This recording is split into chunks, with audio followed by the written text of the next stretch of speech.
የኢትዮጵያ ብሔራዊ ምርጫ ቦርድ ለሰባተኛው ጠቅላላ ምርጫ የፖለቲካ ፓርቲዎች ነጻ የአየር ሰዓት ድልድል የዕጣ ወጣት ስነ ስርዓት አካሂዷል። በህዝብና በንግድ መገናኛ ብዙሃን ላይ የተደረገው ድልድል 24 የሬዲዮ 20 ቴሌቪዥኖችንና 6 ጋዜጦችን አካቷል። በዚህም መሰረት 782.5 የሬዲዮ ሰዓት፣ 513.45 የቴሌቪዥን ሰዓት እንዲሁም 576 የጋዜጣ አምድ ለተፎካካሪ የፖለቲካ ፓርቲዎች ተደልድሏል። የኢትዮጵያ መገናኛ ብዙሃን ባለስልጣን ዋና ዳይሬክተር ሃይማኖት ዘለቀ በዚህ ወቅት እንዳሉት ለሰባተኛው ጠቅላላ ምርጫ የተደለደለው የአየር ሰዓትና የጋዜጣ አምድ ከስድስተኛው ጠቅላላ ምርጫ የ10 በመቶ ብልጫ አለው። ለሰባተኛው አገራዊ ምርጫ የተመደበው የአየር ጊዜ ለስድስተኛው አገራዊ ምርጫ ከተመደበው ጋር ሲነጻጸር የ10 በመቶ ብልጫ ይኖረዋል።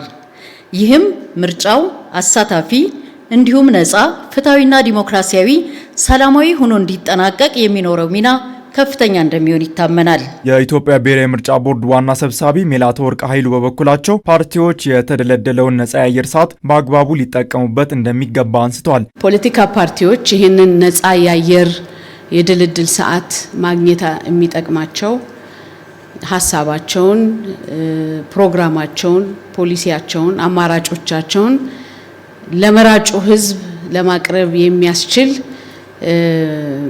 መድረክና አግባብ በመሆኑ በአግባቡ ተጠቅመው አስፈላጊውን የሆነ ቅስቀሳ አስፈላጊ የሆነውን ፕሮግራማቸውን የማስተዋወቅ ስራ ይሰሩበታል ተብሎ ይታሰባል። ይሄ የነጻ የአየር ሰዓት ድልድል ተግባራዊ ማድረግ ለፓርቲዎችን ብቻ ሳይሆን ለመራጩም ህዝብ የሚወዳደሩትን የፖለቲካ ፓርቲዎች ያላቸውን ፕሮግራም ለመረዳት እድል በሚሰጥ በመሆኑ የሚበረታታ ነው። በተዘጋጀው የነጻ የአየር ሰዓት ድልድል ማከናወኛ ሲስተም አማካኝነት ፓርቲዎች የተመደበላቸውን የአየር ጊዜ የሚጠቀሙበትን ሰዓትና ቀንን በዕጣ ለይተዋል። በስነ ስርዓቱ ላይ የተገኙት የፖለቲካ ፓርቲዎችም ሂደቱ ነጻና ግልጽ መሆኑን ነግረውናል። የተሰጣቸውንም ነጻ የአየር ሰዓትና የጋዜጣ አምድ በአግባቡ ለመጠቀም ተዘጋጅተናል ነው ያሉት። ራሴ ነኝ ዕጣ ያነሳሁት፣ የጥምረቱን ዕጣ ማለት ነው። ማንም ሌላ አካል ቀርቦ ያነሳልኝ ነገር የለም። ስለዚህ ራሴ ደግሞ እኔ ራሴ ስላነሳሁ ፍትሃዊ መሆኑን ማየት ይችላል። ለህዝባችን ዓላማችንን፣ ፕሮግራማችንን፣ ፖሊሲያችንን አማራጭ የሆኑ ሀሳቦችን ለመሸጥ ዝግጁ ነን።